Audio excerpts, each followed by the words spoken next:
Vamos a hablar para que analice estas causas con Paula Oliveto, abogada y exdiputada nacional de la coalición cívica. ¿Qué tal, Paula? ¿Cómo te va? ¿Cómo estás, Mariano? Muy bien, ¿por dónde empezamos? A ver, Todos los días esto una, ¿no? van 2 años de gobierno y te diría que en los primeros 2 años de gobierno hay más causas de corrupción en este gobierno, por lo menos conocidas, ¿no? No digo tan graves o por montos tan graves, pero acordate del 2005, Néstor Kirchner, todavía no había era Skanka y alguna más, pero no se conocían No, en los sí, primeros 2 años. Escanca, no, había Escanca, los subsidios a los colectivos, los subsidios, sí, pero acá creo que lo que llama más la atención y da esa sensación de enojo es la vara como la pusieron, cómo han descalificado las formas, y cuando eso se disipa y se ve la verdad, la diferencia entre lo que dicen y lo que hacen, Ujú. y la soberbia y la forma en que señalan, humillan, insultan, es desagradable, es hartante el clima que estamos viviendo. Sí, sí, coincido con vos. Y hay una sensación de hartazgo en la sociedad, ¿no? Ya las encuestas empiezan a dar índices del 66% de imagen negativa para Milei y para la gestión del gobierno, por ejemplo. Sí, yo creo que la sensación de la sociedad es, ¿cómo vos me pedís a mí que siga teniendo paciencia? Si yo hace 2 años que estoy teniendo paciencia y hace más que la gente no está bien. Ujú. El tema es que vos no podés seguir teniendo la misma capacidad para vos y para tu familia de acceso a un montón de cosas que tenías antes, o que vos crees que después de trabajar 10, 12 horas tenés derecho a vivir, ir a comerte una pizza, mandar a tu hijo al colegio que querés, poderte pagar la prepaga, irte de vez en cuando de vacaciones, la vida normal, poder pagar el alquiler, las expensas. Hoy vos tenés trabajadores que insumen mucho, mucho tiempo trabajando, que no llegan al día 10, 12, porque el sueldo promedio de la Argentina es menos de 1 millón de pesos. El otro día estaba hablando mi hija que a una amiga de ella le ofrecieron trabajar en una concesionaria por 600.000 pesos, 9 horas, inclusive los sábados. Entonces, eh, creo esas cosas que la sociedad que está viviendo eso, para colmo, mira lo que está pasando, la llenan de gritos, de insultos, le dice que tiene que tener paciencia, escucha a funcionarios que de humildad nada, de empatía poco, tanto bruto hablando, que yo creo que te enoja, te revela, te da bronca, Ujú. y hay que tener cuidado como cómo se dirige a una sociedad que está tramitando un enojo. Absolutamente. Vos, además de ser abogada y haber sido diputada, siempre has trabajado, no sé si lo sigues haciendo ahora, en la administración pública, en las áreas de control, ¿no? En las áreas de Sí, mi auditoría. especialidad es el control público, sí. Exacto. ¿Qué reflexión te merece, por ejemplo, el tema del Banco Nación? Hacen una normativa primero para permitir comprar no solo primera vivienda, sino hasta tercera vivienda, y ahora que estalló el escándalo, eliminan la normativa para que puedan adquirir créditos los funcionarios públicos. Bueno, igual el Banco Nación, ahí también tenés una contradicción. Primero, que es un banco público que tiene que estar para fomentar el acceso al crédito a personas que tal vez en otras entidades les es más difícil, con tasas mejores para fomentar la actividad. Es un banco que no es un banco privado que tiene un dueño. El dueño del Banco Nación es de todos los argentinos. Entonces, vos si ves que ese banco es utilizado por el funcionariato para obtener créditos a baja tasa para comprarse la tercera casa, éticamente es un horror. Más que Pero además, porque reprochable. decían, por supuesto, y en algunos casos hay que ver si no hay algún tipo de delito, de tráfico de influencias y demás. Ahora, también ahí tenés la Sobre todo por contradicción de que no decían la velocidad en que fueron la otorgados y el velocidad, monto, ¿no? El monto. el monto es excesivo, y además que vos a personas que tal vez no tienen estabilidad en el empleo, o no porque tienen un empleo público no de planta permanente y de un sueldo muy grande, claro.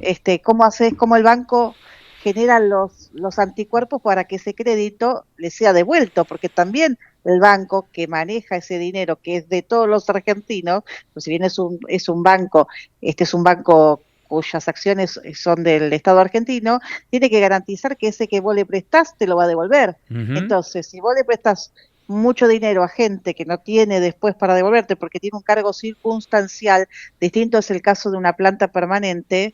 Estoy hablando de la diferencia entre funcionarios y empleados. Claro. El funcionario es de paso. Ujú. Bueno, ahí también tenés que te complica el recupero de ese dinero. Pero Claro. además, si vos sumás a esto que el Banco Nación quería ser privatizado, explícame cómo pasa de que el Estado no sirve para nada, de que lo tenés que privatizar, que tenés que de alguna manera sacar este tipo de entidades del Estado porque no sirve, a usar esa herramienta para que tus funcionarios obtengan créditos con facilidades que el común de la gente no lo puede tener. Paula, Es esto que vos mencionás a mí me despierta un interrogante importante, porque vos decís que muchas veces los créditos se otorgan contra funcionarios que no tienen estabilidad en el cargo porque están a tiro de decreto, no son como los planta permanente y que no se justifica el monto con lo que tienen que pagar por mes y con su sueldo, ¿no? Cada vez está más presente la sospecha y en mi caso estoy bastante convencido de que ocurre así, de que los funcionarios públicos no viven solamente de su sueldo formal, sino que hay remuneraciones, digamos, que no están declaradas dentro del Estado. Hablamos de sobresueldos, por ejemplo. ¿No crees que hay que investigar en ya en este momento si no existen sobresueldos por el nivel de gastos que tienen funcionarios, como el caso Adorni, por ejemplo, ¿no? En la administración pública?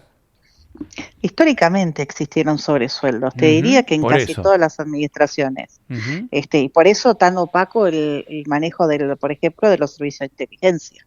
Claro, En el exacto. caso de Menem se comprobó que los sobresueldos venían de la CIDE. Ujú. También me parece un contrasentido pedir que un ministro gane 2 millones de pesos. Exacto, claro. Porque si vos a un ministro, con la responsabilidad que tiene, o a un presidente o una vicepresidente, le pagás 2 millones, 3 millones de pesos, de qué vive, cómo sostiene a sus familias. Vos Ujú. tenés dentro del gabinete gente que tiene dinero de antes. Por ejemplo, Toto Caputo, que es un tipo que tiene una declaración jurada de millones y millones. Y Claro. otros que no. A esos que no, le pagás 2 millones, 3 millones, y no solo ministros, estamos hablando de secretarios, subsecretarios, tipos con familia, que venían de trabajos buenos.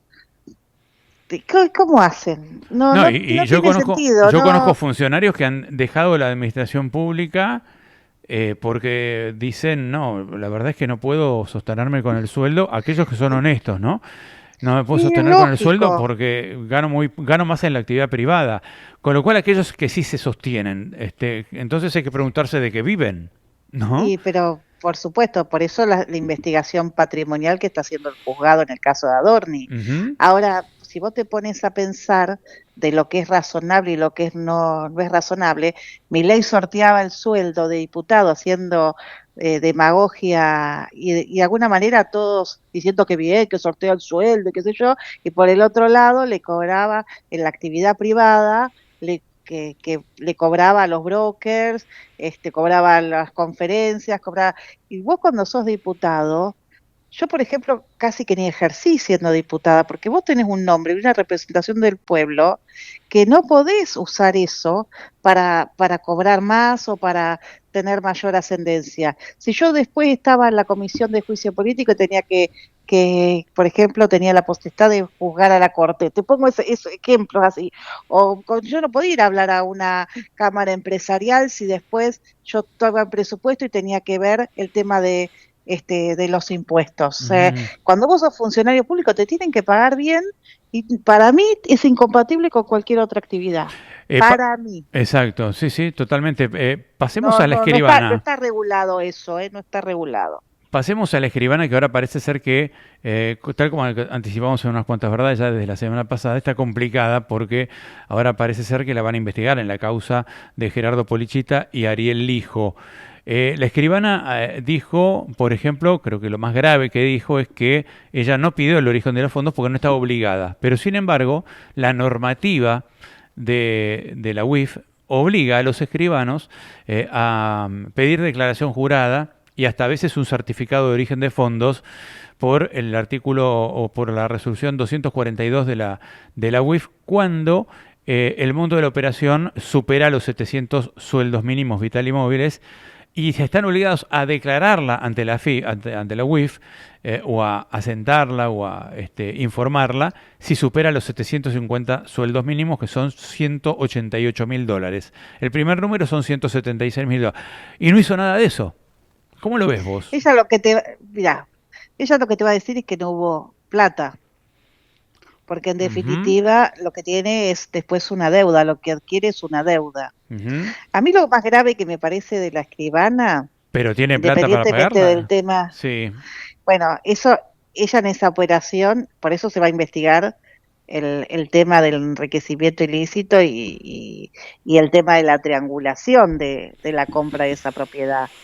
Claro. O la subvaloración de la propiedad. Yo lo que creo que lo de la escribana también, ¿sabes dónde se complica ella? Cuando dice que ella acercó a las partes para que le sean prestamistas a Dorni. A las dos mujeres policías. Sí, a las dos mujeres un policías. escribano no puede hacer eso por normativas internas de la propia colegiatura. Me parece que es como... no sé, todo fue muy vulgar, muy berreta y muy raro. Lo mismo que la compra. ¿Quién te vende un departamento en Caballito a mitad del precio que lo tenías publicado? Por $200.000, que es lo que sale un dos ambiente en Caballito, se lo hubiese comprado todo el mundo, porque ese es más de 100 metros tiene ese departamento. 200 metros, 120 cubiertos. 200, sí. Por eso, o sea, estamos hablando de algo que no existe. Exacto, pero sí. Bueno, convengamos que hay... Cuando tenés que explicar lo claro. obvio, perdiste. Paula, es totalmente cierto lo que decís. Y además hay otra cosa que es muy extraña, que dos jubiladas compren un departamento con $200.000 en efectivo y a los 6 meses lo vendan y no cobren esos dólares. Y que no cobren esos dólares. Que solamente cobren 30.000. Mi hipótesis es otra. A ver, ¿cuál es? ¿Cómo bajar el precio de 390 a 200 que lo pudo adquirir? Esa es la intermediación. Hay que ver a cuánto lo compraron las jubiladas. Claro, porque lo compran las jubiladas a ahí le baja el precio, B te lo vende al mismo precio 6 meses después. En esa operación, no en la que te llega a vos, en la intermedia es donde empieza a generar el desvío, ¿entendés? Porque esa gente entonces ¿qué dice Adorni en su defensa? Yo lo compré a 200, que es como lo compraron estas jubiladas, pero yo no se lo compré al primer dueño, se lo compré al segundo, ya el precio era 200, ¿entendés? Claro, 230. Eso es toda una claro, pero es toda una estrategia eso, donde vos lo que tenés que investigar es la primera compra. Ahí donde no voy es yo. normal que le haya bajado casi el 50%, el 100% le bajó. Bueno, puede ser. No, el 50%. Paula, puede ser que, como se hacen muchas operaciones, muchas veces inmobiliarias, se haya pagado. Subvaluado. Se haya subvaluado en la escritura, pero el monto real haya sido mayor, ¿no? Lo que tenemos ahora es la escritura.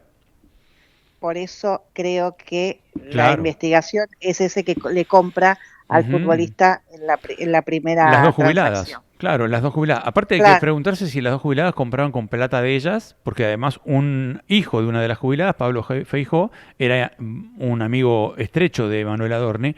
¿Era plata de ellas o estaban comprando con plata de otros? Porque después vendieron al mismo precio a Manuel Adorni, que quedó en deuda con ellas, en deuda entre comillas, una deuda asentada, un asiento contable, pero tal vez ella jubiló. Es difícil.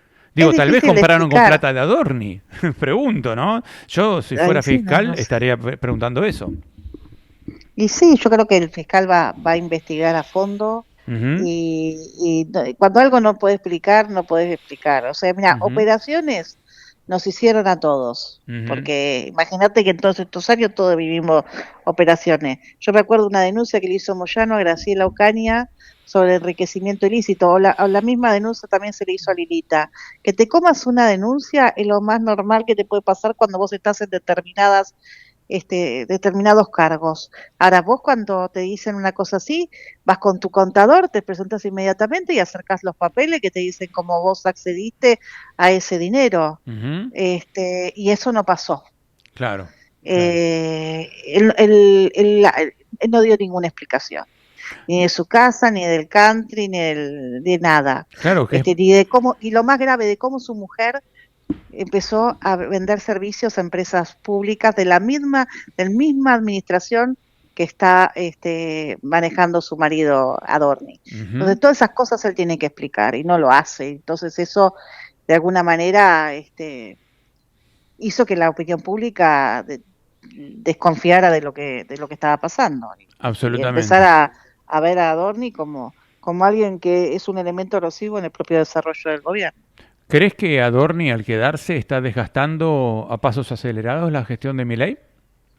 Yo creo que desde que estamos con la novela Adorni no se habla de otras cosas que son importantes. Claro. Por ejemplo, el caso Libra, Ujú. o si querés más a lo terrenal, lo que está pasando con la economía. Yo creo que a Karina Milei el tema de Adorni le sirve de pantalla, porque no la afecta directamente a ella y se dejó de hablar de cosas que sí. Ujú. Bueno, el fiscal Franco Picardi, en el caso Andis, llamó a declarar a 27 sospechosos en forma de declaración indagatoria, entre ellos por segunda vez a Diego Españolo, y hay un audio que compromete a Lule Menem, y también con Lule Menem vendría Karina Milei. Sí, pero yo en esa causa creo que es muy inteligente lo que hizo Picardi. Corrió de lado los audios, Ujú. cuyo origen es dudoso, y lo que hizo fue investigar las licitaciones per se, interviniendo la Fiscalía de Investigaciones Administrativas. Entonces, es la misma técnica o la misma metodología que se hizo para los cuadernos. Ujú. No agarrarte de la prueba que de alguna manera no sabes cómo se extrajo y ir a lo real, a los expedientes, a los papeles. Y Claro. por eso creo que está mucho más complicado Calvete, bueno, y todos los que han firmado esos expedientes. Y después sí, una vez que tengas eso, empezar a ver las cuentas y la trazabilidad del dinero de todos estos que, que trabajaran en el tema de Andis, ¿no? Ujú. Parece que es inteligente lo que está No, haciendo ese es Picardi. exactamente lo que hizo Picardi. Pero en medio de eso, cuando él captura teléfonos, del teléfono de Pablo Achabayán, aparece audios donde Pablo Achabayán le habla a Miguel Calvete.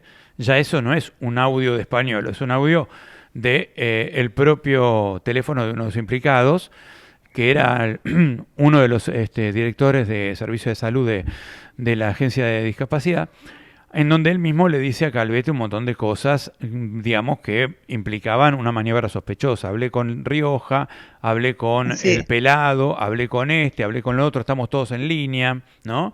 sí, sí. Estamos, bueno, viendo cómo controlar a Caputito, bueno, una serie de cosas que podrían llegar a complicar a Lule Menem, ¿no? Y a Karina. Y bueno, ahora ellos están llamando a una nueva camada de indagatorias y de testimoniales. De ahí Ujú. puede salir algo más. Y Claro. de la trazabilidad del dinero, sí. Claro, De claro, la trazabilidad del dinero. fundamental, ¿no? La trazabilidad del dinero con los organismos Sí, correspondientes, con la UIF y con otros organismos que sí. pueden demostrar, digamos, y el secreto bancario también levantado, ¿no? En este caso ya de Adorni. En fin, bueno, Sí, Paula, sí.